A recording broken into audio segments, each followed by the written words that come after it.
significa que es un tema que nos interesa a todos, ¿verdad? Sí. El tema de la reencarnación. Es un tema, es un temazo. Es un temazo, el tema de la reencarnación. Fijaros en el título que le buscamos, Reencarnando, que es Gerundio, que se lo pusimos un poco con dos propósitos. Uno, para quitarle un poco de hierro al asunto, que siempre tiene un poco de carga, está muy relacionado evidentemente con la muerte, evidentemente, con la vida después de la muerte, si la hay.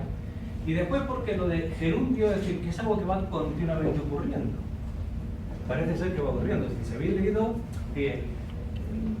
la idea era un poco esa idea doble. A ver por dónde empezamos. La verdad es que tengo muchas cosas que transmitiros, me gustaría transmitiros muchas cosas. Creo que os interesa. Fijaros que yo pedí hacer esta charla por una cuestión casi personal.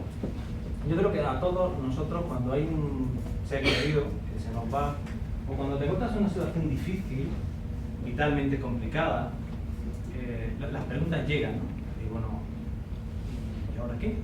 ¿Qué pasa con esta persona? ¿Qué pasa conmigo? Porque al fin y al cabo, yo en algún momento sé que me voy a morir. Eso es una pregunta que uno siempre se plantea. ¿Qué pasa? ¿Qué pasa? ¿De dónde vengo? ¿Y a dónde voy? Porque si ha ocurrido o ocurre que esto de la reencarnación es verdad, ¿qué ocurre?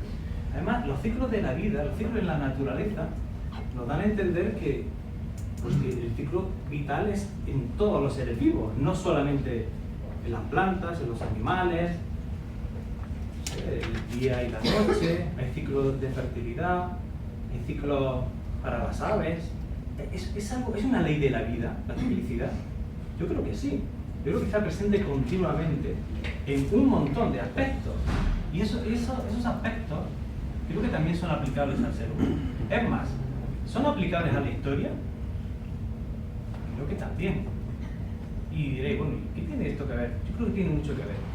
Porque igual que hay momentos en la historia en los que nos interesan estos temas, hay momentos en la historia en los que estos temas no son interesantes. Hay momentos en los que los hombres no se preguntan de dónde vienen ni qué pasa después de la muerte. Porque simplemente está en un ciclo en el que lo espiritual, por decirlo de alguna manera, no es importante. Es un ciclo en el que la materia ocupa un lugar mucho más importante. Y yo creo que ahora estamos en ese polo, ¿no os parece? Yo creo que estamos en el polo en el que todo lo que tenga que ver con el cuerpo y por tanto con la multiplicación del cuerpo, porque si el cuerpo es importante, lo importante es mantener el cuerpo, así que hay muchos cuerpos. ¿Sí o no? Pero eso trae un problema. La masificación. Y la masificación trae un problema. La enorme contaminación física, psicológica, mental, la sobreexplotación de toda nuestra naturaleza. ¿Os dais cuenta cómo el hecho de pensar de un modo determinado nos lleva a puntos interesantes en la historia? Pero qué curioso, ¿no? Ha habido otros momentos en que todo lo espiritual ha sido... Hay grandes civilizaciones que nos han dejado un rastro apabullante, misterioso, por lo científico incluso. Uno se pone a mirar, por ejemplo, la pirámide de Kukulcán entre los mayas y tú dices, bueno, ¿cómo han podido construir una pirámide que en el equinoccio de primavera haga una sombra que parezca una serpiente que desciende desde el cielo hasta la tierra? ¿Hace falta una ingeniería tal? Yo no soy capaz. Y cuando me dicen, no, esto es que se le ocurrió al payés que pasaba por ahí, digo, yo no soy capaz. Y tengo una carrera y media hecha. Hay cosas que no sabemos cómo fueron hechas. Pero sin embargo, estos ciclos se van alternando. Ahora estamos en un momento en el que nos hacemos preguntas, porque todos los que estáis aquí os habéis hecho esta pregunta, si no, no estaríais aquí. Os interesa el tema, si no, no estaréis aquí. Pero yo quería hoy acercar el tema de una manera un poco especial, porque hay como tres grandes tendencias respecto de la reencarnación. Los que creen que la reencarnación existe, ¿sí? Lo dan por hecho, Es así, incluso culturalmente hablando, porque si estuviésemos viviendo en la India, nadie se plantearía si la reencarnación sí o no. Es algo cultural. Punto, pelota. Sí. Me lo enseñan desde pequeño, yo lo asumo desde pequeño y no me lo planteo. Simplemente es así. Hay otra gente que lo ve desde un punto de vista religioso. Y si eres cristiano, dices no. La reencarnación no, porque el alma... Ahora veremos un poco sobre ese tema. El alma nace con el cuerpo y cuando el cuerpo muere, el alma va a estar esperando un momento hasta que llegue el juicio final y entonces se retomará el cuerpo ese para volver a tomar, para hacer ese juicio, pues tomar a su cuerpo y tal. Por eso los cristianos no hacen la cremación, porque supuestamente van a utilizar el mismo cuerpo. Y también están los que piensan que no, el alma no existe, es una sustancia que se genera en el feto mientras estamos, bueno, empezando a gestarnos, y ahí pues, se crea un ego, un yo, y ese yo desaparece una vez que el cuerpo desaparece. Cada uno se tendrá que posicionar. Pero yo quería traeros una perspectiva nueva, un poco más filosófica. Yo quería acercaros, porque yo mismo necesitaba acercarme y saber qué han hecho las antiguas culturas. Momentos relevantes del tiempo y de la historia, y además absolutamente distantes en el tiempo y absolutamente distantes en el espacio. ¿Qué pensaban, por ejemplo, los mayas sobre la reencarnación? O los chinos. Digo que están en dos extremos diferentes, ¿sí? O yo que he nacido en una cultura cristiana, ¿qué pensaban los cristianos? Primitivos, los primeros padres de la iglesia. O ¿qué piensa la filosofía? Porque también es un punto interesante. ¿Qué tal Orfeo? ¿Suena Orfeo? No. ¿Pitágoras?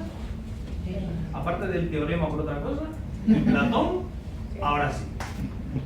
Bueno, pues casi toda la doctrina platónica está heredada del orfismo a través del pitagorismo. Así que voy a tratar de acercaros un poco esta visión, porque así después vamos a poder charlar. ¿Qué es lo que más me interesa? Me gustaría que preguntarais y yo también preguntar, ¿por qué no? Si me permitís. Bueno, ¿empezamos? Sí. Vamos a ver. La primera cultura que os he dicho que íbamos a ver era... No. Vamos a empezar por el cristianismo primitivo. Esto es así, si la mayoría de las personas pensamos que, bueno, que dentro de la tradición de la iglesia cristiana no existe la reencarnación. Lo que no sabemos si es así o no. ¿Qué pensáis? Si queréis hablar, levantad la mano. Yo doy como mi clase. Yo hablo de la resurrección. No reencarnación, la resurrección, sí. Sí, resurrección, no reencarnación. Muy bien, es verdad. Ahora. Bueno, me han enseñado las cosas. Sí, ahora. Pero desde el principio, porque el cristianismo primitivo. Estamos hablando del siglo I, siglo II, o así. Vamos a ver qué tal. ¿Parece?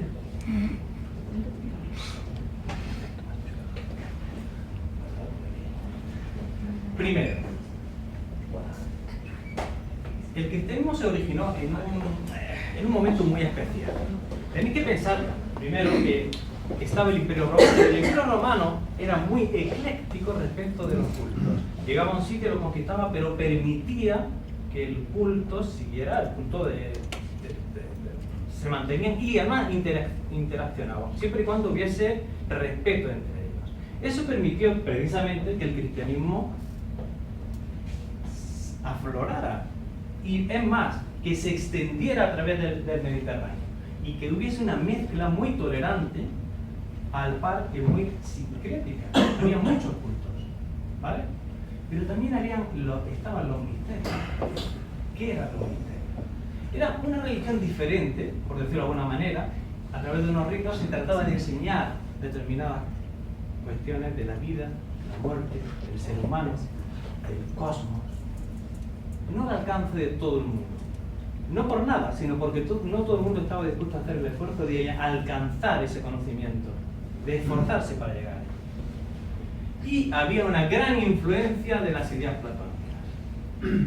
Muchísima influencia de las ideas platónicas. Tanto es así que muchos padres de la Iglesia van a defender esas ideas platónicas. Uno, el cuerpo y el alma. ¿Qué es primero, el cuerpo o el alma? Esa fue una gran discusión para el mundo cristiano. Había uno, sobre todo los que querían o tomaron el Antiguo Testamento de Génesis, que dice: Dios hizo al hombre del barro y luego insufló su aliento. Es decir, primero hizo el cuerpo y después hizo el alma. Así que el alma no era preexistente.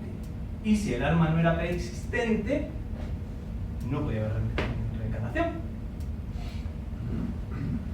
Fijaros qué cosa tan curiosa. Sin embargo, había otros que pensaban simplemente que ambas cosas se creaban simultáneamente, y otros, como Orígenes, que tenía formación neoplatónica, que creían en la preexistencia del alma. Esto es muy importante, porque si el alma ya existe, sí, viene de algún sitio, pero si se crea en el momento, no. ¿Qué más os puedo mostrar del cristianismo primero? Esto lo he puesto porque me ha encantado y me ha aclarado muchas cosas. Había un batiburrillo impresionante. Unos lo aceptaban, otros lo rechazaban, otros lo criticaban. Había muchas tendencias en los primeros siglos. Hasta que el siglo IV han pasado casi 400 años. Casi 400 años. Se fija que la muerte, o que tras la muerte habrá un juicio. Unos irán al cielo, otros irán. ¿Os dais cuenta que han pasado 400 años? ¿Qué pasó hace 400 años? A ver, ¿alguien se acuerda qué pasó hace 400 años? ¿Qué pasó en el siglo XVI?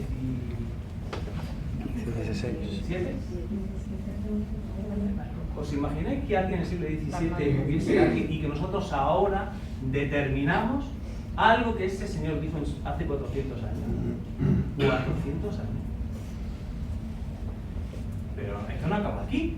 3 siglos después, como las ideas de Orígenes especialmente acerca de la preexistencia del alma se seguían manteniendo, se divulgaron y eran cada vez más aceptadas, entonces hacen un concilio en la que se declara anatema a todo aquel que defendiera esa doctrina, es decir, excomulgado de la Iglesia. La Iglesia quería afianzar determinados aspectos y uno de ellos era lo de la resurrección. Pero, sí. ¿A quién consideraban anatema después del segundo? A cualquiera que defendiera las ideas de la preexistencia del alma. Ah, vale. Pero el cristianismo nació en un entorno judío. Sí. ¿Qué pensaban los judíos sobre la reencarnación? Porque el cristianismo nació en un entorno judío. Jesús era judío. ¿Lo recordáis? Bueno, hay un historiador romano que dice que había 3 secciones dentro de los judíos: los esenios, los fariseos sí os suenan, ¿verdad? Era un fariseo, es como un falso, ¿no? Los esenios, los fariseos y los saduceos. Y que los 2 primeros hablaban del renacimiento del alma. ¿Sí? ¿Y os suena lo de los manuscritos del Mar Muerto? Los manuscritos de Qumran. Bueno, eran esenios, son esenios, hablan sobre la vida de los esenios, y en esos manuscritos se habla precisamente de la teoría de la reencarnación o de la preexistencia del alma. Además, hay una sección dentro de los judíos que hay 2 grandes secciones dentro de los judíos: unos que trabajan con la cábala, y en la cábala, los estudiosos de la cábala también hablan de la reencarnación, además de que me he enterado de que tuvieron contacto con el pueblo hindú, con los budistas, y los budistas hablan de la reencarnación. Es decir, que hay todo un ambiente propicio a que esa enseñanza estuviese absolutamente al orden del día. Absolutamente al orden del día. Por último, del cristianismo. 1. En los 3 primeros siglos era una enseñanza muy difundida. En el cristianismo se hablaba de la reencarnación, por influencia platónica, entre otras influencias, pero se hablaba. Se hablaba de la dualidad cuerpo-alma y de la pervivencia del alma después de la muerte. ¿Sí? Hasta el concilio del 325 no se habla de la resurrección. Hasta ese momento no se habla de la resurrección, sí se habla de la reencarnación. Lo que he comentado antes de Orígenes, la persistencia del alma y la purificación. Este es un tema que también vamos a tocar hoy, porque el alma necesitaba purificarse. ¿Karma? Después hablaremos del karma, porque está íntimamente relacionado. Y esto lo he puesto porque me ha tocado un poco el alma, por decirlo de alguna manera. No se hablaba del pecado original, sabéis que existe un pecado original en el alma y que hay, por tanto, que limpiarse de ese pecado original. No se habla de eso hasta el Concilio IV, presidido por el Papa Inocencio III, y no se definió como dogma el infierno eterno hasta ese momento. Y en ese momento sacan la bula. ¿Sabéis qué son la bula y la indulgencia? Si tú me pagas, yo te doy una bula, por tanto, tranquilo que no irás al infierno. Hay que ser mala sangre, Hay que ser mala sangre. Pero estamos ya en el siglo XIII. Son muchos años. Bueno, pero qué interesante, ¿no? Cristianismo. ¿Y en China? Bueno, en realidad los chinos no hablan exactamente de la reencarnación, pero dentro de su filosofía, sí. Pensad que en China hay tres grandes religiones. Una, el confucianismo. Dos, el taoísmo. Y tres, el budismo. Hay una gran influencia del budismo en China. ¿Vale? Se habla mucho del libre albedrío, se habla del karma, y hay un libro que es el libro de Li Jing, que lo conoceréis, este famoso emblema que es el Pakwa, ¿sí? Que es el libro de las mutaciones. En ese libro se leía todo lo que podía ocurrir, ¿sí? A través de las imágenes, que la combinación de esos Pakwa, o de esos hexagramas, podía producir. Ellos hablaban de que había dos tipos de almas, las almas yin y las almas yang. Las almas yin, esto lo recordarán los estudiantes de religiones que lo hemos dado hace poco, eran los hombres corrientes, hombres normales, ¿sí? Cuando morían, esas almas se convertían en kuei, fantasmas, errantes, aquellos que necesitaban volver a la vida porque tenían deseo de volver a la vida, ¿sí? Y a veces solían vagar por alrededor de las tumbas, lugares domésticos, incluso cerca de su pueblo. Las almas yang eran hombres extraordinarios, hombres con otras inquietudes, y conformaban los shen, eran las almas poderosas. Y además, una cosa muy interesante, los chinos tienen el culto a los antepasados, para ellos es muy importante. Ellos utilizan unas tabletas, que se llaman las tabletas ancestrales, que las utilizan siempre para llamar la potencia, la guía, la conducción de esas grandes almas a su clan, a su familia. Para ellos la familia es muy importante. Entonces, el convertirse en un alma Shen, un alma Yang, significaba que podías ayudar a tu clan de alguna manera, por tu sabiduría, ¿vale? Pero además, fijaros en esto interesante, cuando las almas tenían que regresar, se convertían en kuei. ¿Recordáis que era el kuei? Fantasma. Y para que no se perdieran, ellos a través de determinados ritos con las tabletas ancestrales lograban conducirlos adecuadamente. Vosotros diréis, ¿y esto? Pues esto significa algo muy interesante que ocurre en Egipto también. Conocían procesos post-mortem, conocían qué ocurría después de la muerte y que había que ayudar a las almas a ir a un determinado sitio y de una determinada manera, y sabían cómo hacerlo y lo hacían, ¿verdad? Porque si no, no hablarían con esta claridad sobre determinadas cosas que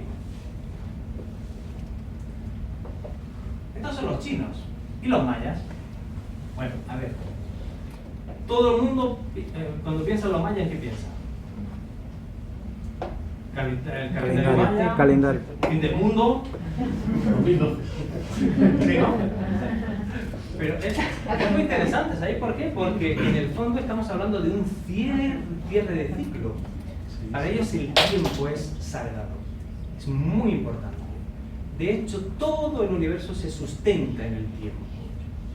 Por eso tienen tantos conocimientos astronómicos, por eso encontramos las líneas de Nazca, que son en realidad zodíacos de la Tierra. Por eso tenían tal conocimiento de astronomía que permitía ver, como lo que os he comentado antes de la pirámide de Kukulcán, hacer construcciones determinadas para que en un momento determinado del año ocurriera una cosa determinada.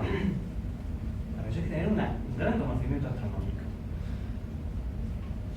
Bueno, el tiempo sustenta el universo, como decía.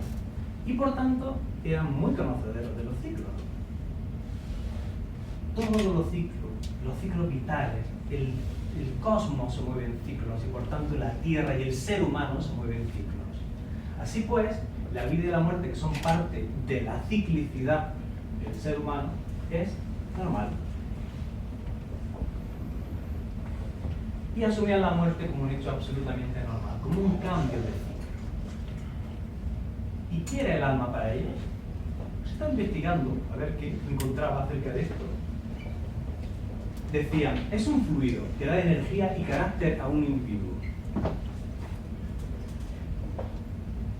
No es que creyeran, no, es que definen el alma. Que se adquiere en el momento de la concepción y que contenía el destino del que la portaba. Y sobrevivía al cuerpo físico. Bien. Esto es muy bonito. El mundo de los vivos y el de los muertos estaba comunicado. Ahora me vais a permitir que os lea algo. A través del árbol de la vida y a través de sus ramas, los difuntos pueden conectarse con el mundo o bajar al infierno.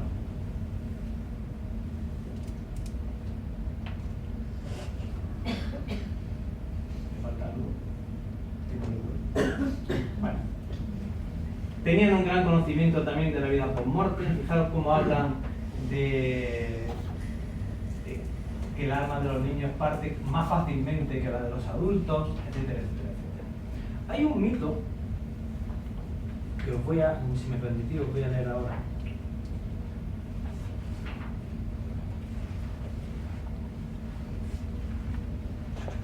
Que es el mito de Unapu y Ixbalanque. Está sacado del Popol Vuh. ¿Sabéis que el Popol Vuh es el libro sagrado de los mayas? Algo así como el libro tibetano de los muertos, ¿sí? Pero en el mundo maya. A ver qué os parece. Están jugando a la pelota. ¿Conocéis un poco el mundo hay un juego que es para el mundo inca y maya, para el mundo... Para estos pueblos, para estas culturas, que es el juego de la pelota. Tienen su campo de pelota y consistía en meterle una pelota, nunca se tocaba con las manos, se jugaba con los pies, con la cadera, pero nunca con las manos. Y había que meter una pelota en un aro de piedra que había en un lateral. ¿Sí? Bueno. Pues estos son dos hermanos que están jugando a la pelota, como ahí veis. Existía una pareja de hermanos llamados Unapu y Unapu. Esta pareja de hermanos jugaba a la pelota todos los días hasta que llamaron la atención de los señores del inframundo. Estos sintieron envidia de la habilidad de los hermanos y de sus utensilios para jugar a la pelota. Sus utensilios son elementos que se necesitan para jugar a la pelota. Así que les invitaron a jugar con ellos en el inframundo, con todos los útiles que poseían. Pero ellos los dejaron escondidos en un lugar seguro antes de descender. Bajaron al inframundo, donde fueron atrapados y sacrificados por los señores en el campo del juego de pelota. Antes de enterrarlos, el cuerpo de Unapu fue decapitado y su cabeza puesta en medio de un árbol jícaro. El árbol jícaro que se pone muchas veces se encuentra muchas veces en los campos de juego de la pelota, que unos frutos enormes, como si fuese del tamaño de la cabeza. Lo pueden buscar en Google, que está. Este árbol, que nunca había fructificado, se cubrió de frutos redondos y enormes que se confundieron con la cabeza del héroe cuando ésta fue puesta en él. Esto maravilló a los señores del inframundo, que prohibieron a todos acercarse a ese árbol encantado donde se ocultaba para siempre la cabeza de un Unahu. Iskip, la hija de uno de los señores del inframundo, al escuchar este relato mágico sintió gran curiosidad por ir a ver el árbol y sus frutos maravillosos. Se encaminó hacia el campo del juego de pelota donde estaba plantado el árbol. Cuando llegó, la calavera de Unahu le preguntó si deseaba los frutos de ese árbol. Sí, los deseo, contestó Iskip. Muy bien, dijo la calavera, extiende la mano hacia acá, tu mano derecha hacia acá. La joven levantó su mano hacia el árbol y en ese instante la calavera escupió en la palma de la mano. Ella miró rápidamente y con atención la palma de su mano, pero la saliva ya no estaba allí. En mi saliva te he dado mi descendencia, dijo la voz del árbol. Ahora mi cabeza no tiene nada encima, no es más que una calavera despojada de carne. Sube a la superficie de la tierra que no morirás. Y en ese momento la joven quedó preñada. Cuando los señores del inframundo constataron el estado de la joven, la expulsaron y la obligaron a subir a la superficie terrestre. Allí encontró a la madre de los héroes sacrificados y se presentó como su nuera, diciendo que llevaba a sus hijos en su vientre. La madre respondió que sus hijos estaban muertos. Iskip aseguró que vivían en ella y que pasado el tiempo daría luz a 2 criaturas. Y así ocurrió. Cuando los niños llegaron a la juventud, descubrieron los utensilios del juego de pelota que habían sido ocultados por sus padres. Limpiaron de maleza el campo de juego de pelota que desde hacía años no se usaba y comenzaron a jugar allí. Los señores del inframundo se dieron cuenta de que alguien estaba jugando en la superficie y de nuevo los invitaron a bajar al inframundo para jugar con ellos. Pero esta vez los hermanos recordaron los errores cometidos en su viaje anterior y superaron todos los obstáculos puestos por los demonios del inframundo. ¿Os dais cuenta cómo habla de 2 mundos diferentes que están conectados? Cómo ella vuelve a retomar las almas y se las lleva otra vez al mundo visible, no al inframundo, al mundo visible. Cómo recuerdan cosas. Es un cuentecito del Popol Vuh, pero que nos habla de la visión que el mundo maya tenía de la reencarnación. ¿Conocéis ese mito? ¿Nadie? Qué bien. Éxito. Bueno, el orfismo. Voy a ser muy breve con el orfismo porque es un poco complejo. Os dije antes que Orfeo en realidad es el que enseñó, sus enseñanzas pasaron a Pitágoras y de Pitágoras pasaron a Platón. Pero si todos recordemos a Orfeo es por esto, seguramente que por esto, si esto quiere funcionar. Ahora. ¿Lo veis? El mito de Orfeo y Eurídice, cómo Orfeo baja a los infiernos a rescatar a su amada, ¿sí? Las enseñanzas de Orfeo, bueno, el orfismo no fue una religión, en realidad fue una filosofía. Lo que pasa es que con el tiempo los discípulos de los órficos, pues fueron volviendo más y más externas las enseñanzas y no había un ritual como tal, no había dogma, no había iglesia, pero sí determinados aspectos se convirtieron casi en una religión. Una religión donde Dionisos, el dios Dionisos, es lo más importante. Dionisos también es muy interesante. Y para los órficos era muy interesante el concepto de que Orfeo hubiera bajado a los infiernos porque había un precedente de que alguien había bajado hasta los infiernos y sabía qué había que hacer para poder volver del otro lado de las cosas. Él, con su lira mágica, porque él era poeta, era místico, músico, baja a buscar a Eurídice. Y le pone una condición. No puedes volver la mirada, puedes cogerle la mano, pero no puedes volver la mirada antes de salir a la luz del sol. En el último momento volvió la mirada y Eurídice quedó en el infierno.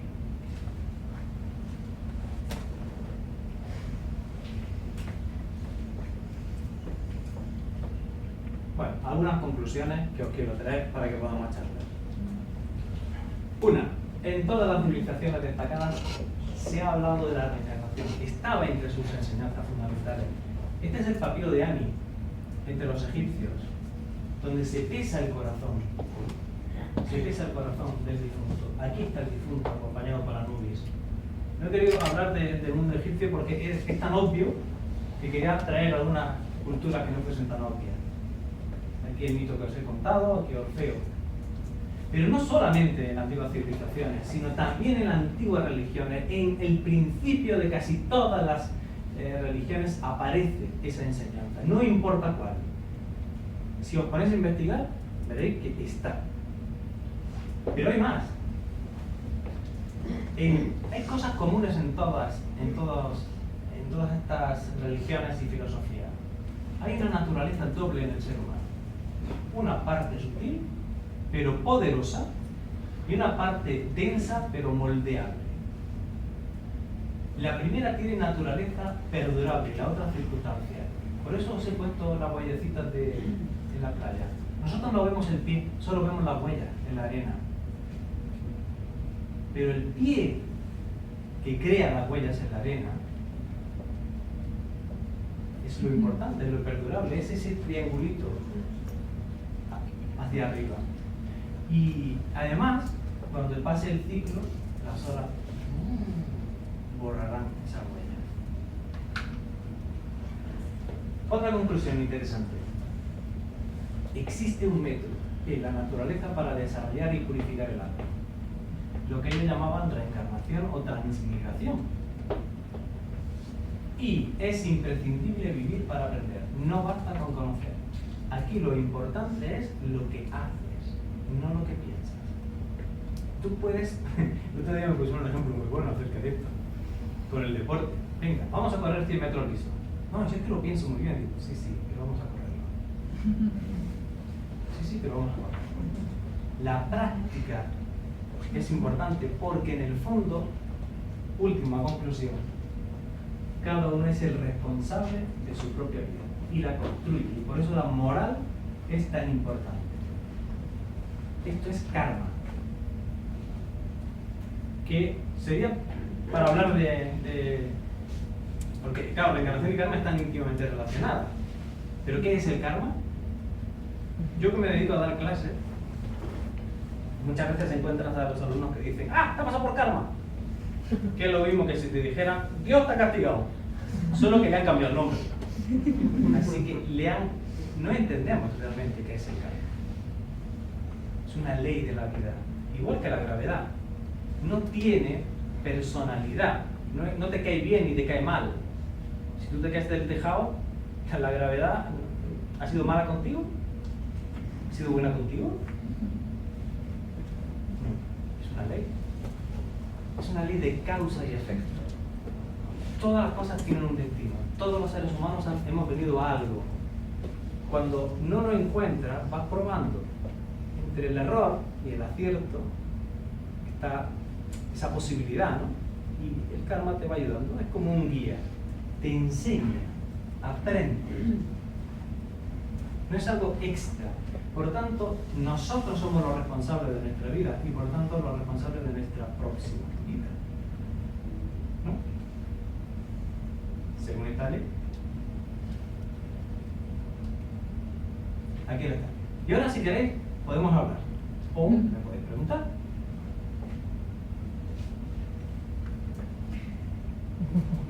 Y también quería recomendaros una cosa. Fijaros si es interesante el tema. Este libro de aquí, La reencarnación, es un libro que editó la Complutense. Es una recopilación de por Alberto Bernabé, que es catedrático de Filología en la Universidad Complutense. Es una recopilación de estudios de distintos investigadores acerca de la reencarnación en todas las culturas habidas y por haber. Sobre todo occidentales, porque en Oriente es algo mucho más natural. Este libro lo podéis encontrar porque lo editó Nueva Acrópolis. Es una recopilación de trabajos de investigación de diversos autores, de Steinberg, que es la fundadora la directora de Nueva Acrópolis, o Fernando Suárez, que es un gran egiptólogo. Y este libro, Platón y el Orfismo, también es muy interesante y habla sobre precisamente todas las enseñanzas órficas pasadas al Platón. A ver. Pienso que muchas de las ideas filosóficas se apoyan a la naturaleza, ¿no? O sea, muchos modelos filosóficos han tomado la propia naturaleza y su proceso, ¿no? Dentro de la naturaleza, ¿dónde podríamos ver o percibir la reencarnación? ¿Qué proceso? Mira, últimamente la ciencia, que siempre aparece un poco como confrontada con esta idea, puesto que solamente ve el tema, lo que pueden medir, lo que los sentidos pueden captar, está trabajando mucho con el tema de la energía y la materia. Y ya la materia se ha vuelto tan sutil que se trabaja con la energía. Pero te voy a poner un ejemplo que a mí me ha sorprendido, porque de algún modo cuando eres pequeño las cosas te sorprenden y no sabes por qué. Yo cuando estudiaba la división celular al principio, me sorprendía que hubiese una división celular y que de una célula aparecieran dos y ya está. No se muere ninguna. Y las dos tienen la misma vitalidad que si fuesen nuevas. ¿No veis que es interesante? Si lo reflexionáis. De algún modo, en los primeros cuerpos no demasiado complejos, la reencarnación ya está. Cuando los cuerpos se vuelven complejos, sí, hay que hablar de otro modo, pero las primeras divisiones celulares, una célula se convierte en dos y ya está. De algún modo, algo sigue vivo, no muere, no hay muerte. Y a mí me sorprendió eso, y lo entendí hace poco, porque lo estudié hace poco. Lo estudié cuando niño, quiero decir, pero ahora lo he entendido.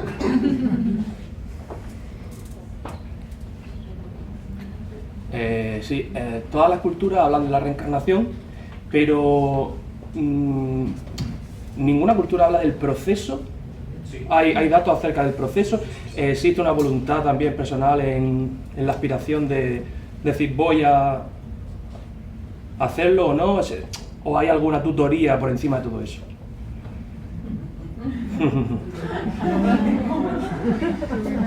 ¿Está complicado? ¿Por el proceso de encarnación o desencarnación? El proceso hasta que tú empiezas, hasta que el cuerpo vuelve hasta que el alma encarna un nuevo cuerpo. Hay un proceso Sí, lo hay. que tengo entendido que es largo, costoso, difícil, doloroso.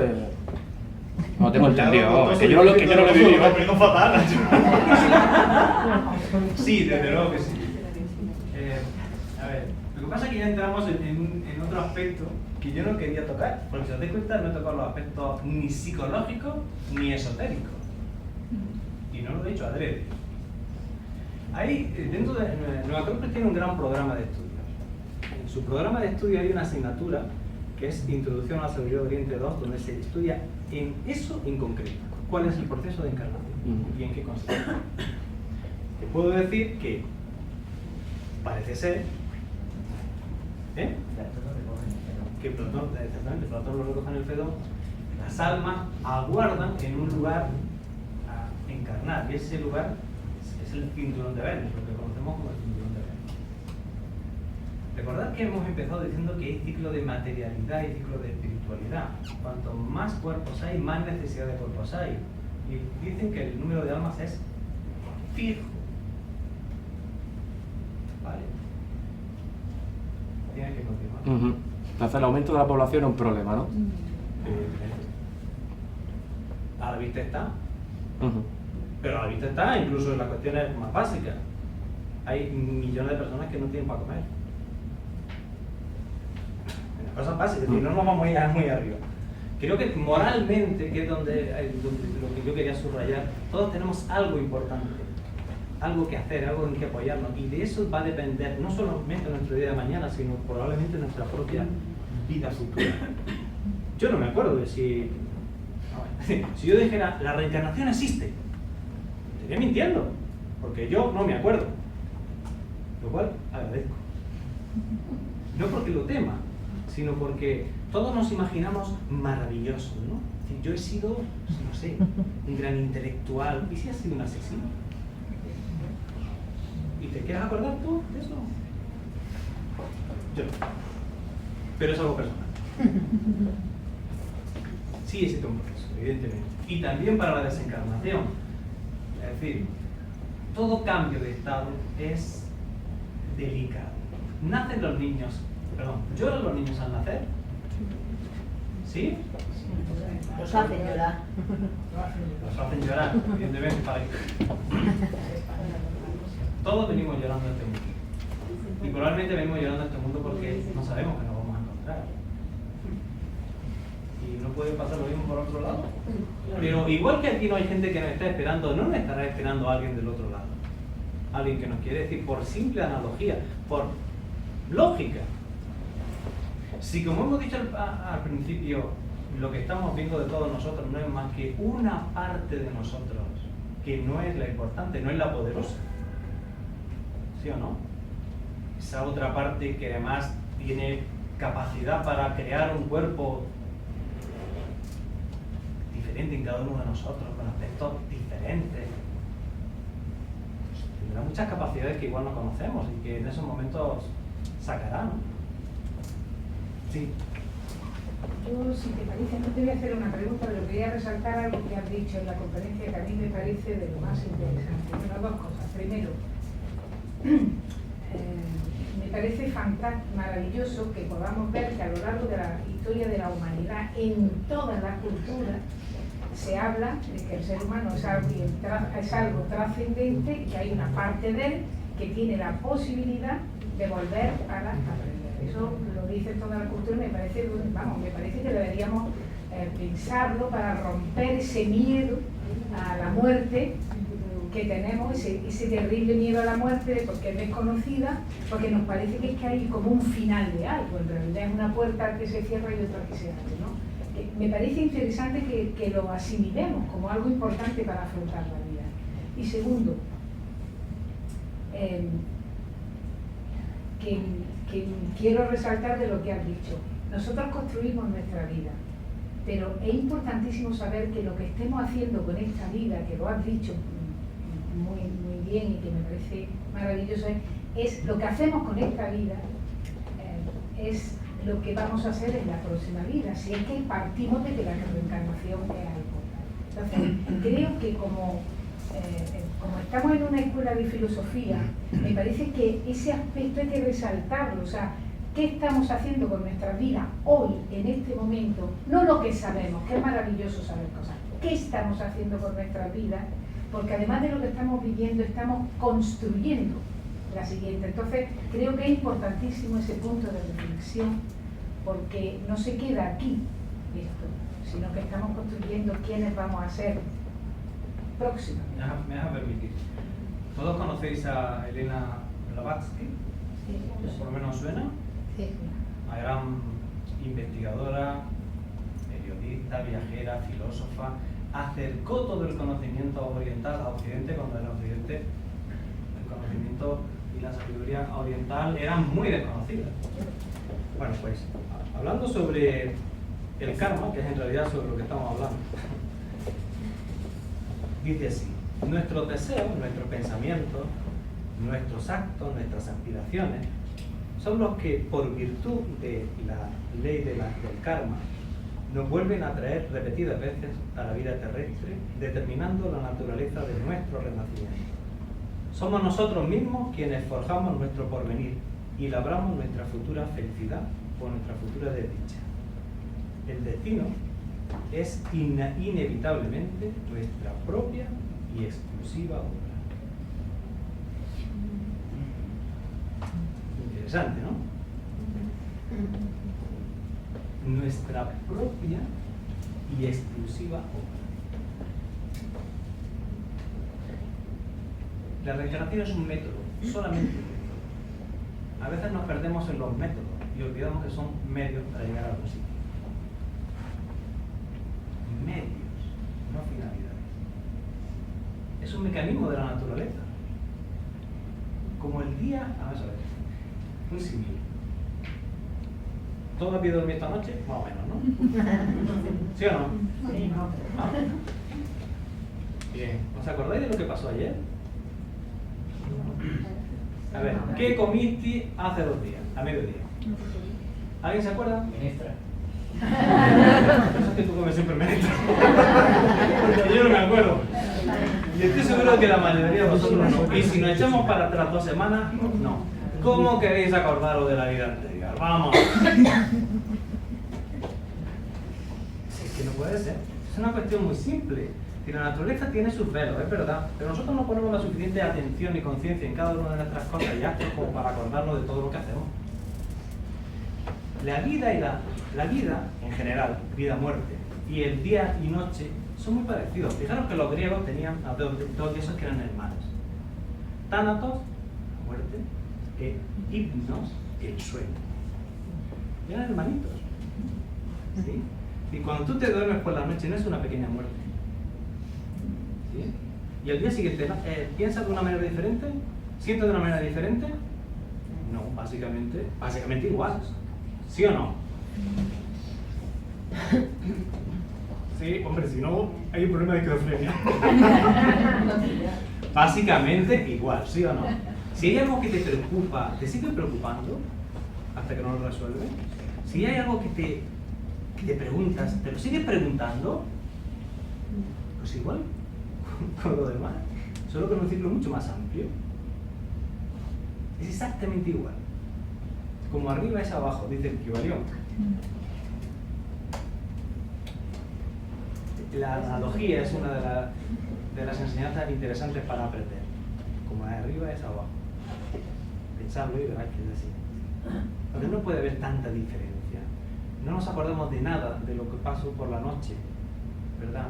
Pero sí de lo que hicimos ayer, básicamente, de las cosas que tenemos pendientes, de lo que nos gustaría hacer con nuestra vida, de los proyectos que tenemos, de las dudas que nos inquietan. Pues eso va a ser más o menos igual. Porque hay una pregunta que no ha salido, pero que puede salir. ¿Pero podemos reencarnar en animales? No. Ya somos En muchas culturas se ha enseñado que sí, pues de ahí que haya confusión. Pero la filosofía esotérica, sobre todo Blavatsky, defiende que la conciencia humana no puede retrotraerse. Lo que sabemos ya lo sabemos. Y hay una ley de la vida que impide que la conciencia se vaya más abajo. Todavía. Que bastante abajo la tenemos, Bueno, ¿La última? Perdón, sí. Bueno, ¿existe algún punto en el que el alma pueda recordar algo anterior? Todo. Platón, hay una cosa que añade a la enseñanza órfica y pitagórica, que es la reminiscencia. ¿Qué es la reminiscencia? Es el recuerdo en el alma, o dicho de otra manera, todas tus inquietudes, todas tus cosas claras, tus convicciones están de alguna manera impresas en ti. Y cuando tú vuelven contigo. No las pierdes. Cada uno la suya. Sí, existe esa memoria, la reminiscencia. Y eso es nuevo, eso es platónico, puramente platónico. Porque los pitagóricos no hablan de eso, ni los órficos tampoco. Platón es un... Pasa que si nos metemos en Platón ya perdemos la cabeza. Porque está todo, Platón está todo. Lo que pasa es que está todo velado con mitos, como el que os he contado. Está todo. Pero es que a veces eso de la memoria como me confunde, ¿no? Sebastián, pues no es una memoria de circunstancias de lo que nos está hablando, ¿no? O de lo que habla Platón. No, claro, pero son tendencias. Yo lo veo como tendencia. Por ejemplo, a cada uno de nosotros nacimos con unos intereses naturales, ¿sí o no? A uno le gustaba pintar, a otro le gustaba la música, a otro le gustaba los bichitos, a otro le gustaba las estrellas, no sé, ¿sí o no? Y además se ha mantenido toda la vida, ¿sí o no? Así que forma parte de cada uno de vosotros. Eso es importante, que cada uno reconozca cuál es, qué forma parte de él. Y no es una memoria exactamente razonable, es una tendencia. Por buscar una palabra, es difícil de decir. Es que vamos acumulando, vamos aprendiendo. Cada uno de un modo, pero vamos aprendiendo. Si la vida en el fondo es una mala noche y una mala cosa. Como decía Santa Teresa. La vida en el fondo es palabras. Ahí en la Diputación una exposición que los voluntarios de aquí de Diaria estamos apoyando, que es Huellas de Mujeres Geniales. Hay una mujer que es Elizabeth Kubler, no sé cómo se pronuncia muy bien, que es psiquiatra suizo-estadounidense, que hizo una cantidad de investigaciones sobre los procesos de acercamiento a la muerte. Es que no me gusta llamar eso de moribundos, que son horrorosos. De acercamiento a la muerte, de gente que había ido y había vuelto, y es interesantísimo leer esa biografía, porque te das cuenta de que en el fondo todo el mundo coincide en una cosa: cuando te quitan el cuerpo te liberan.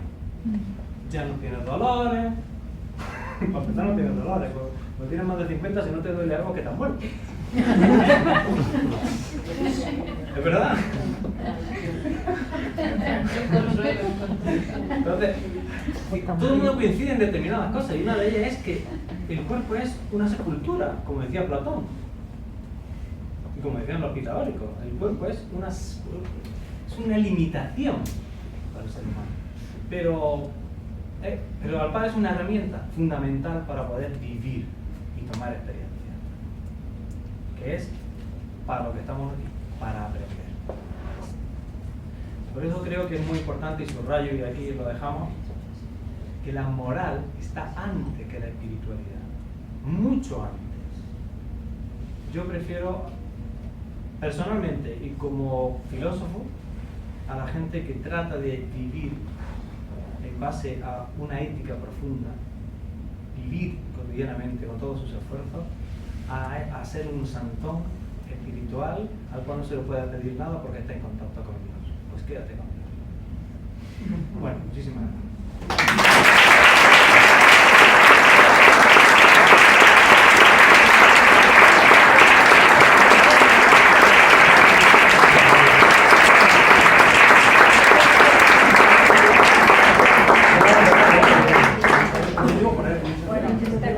Diálogo filosófico que hemos tenido me lo pone muy fácil para presentar la siguiente actividad, que es nuestro curso de filosofía.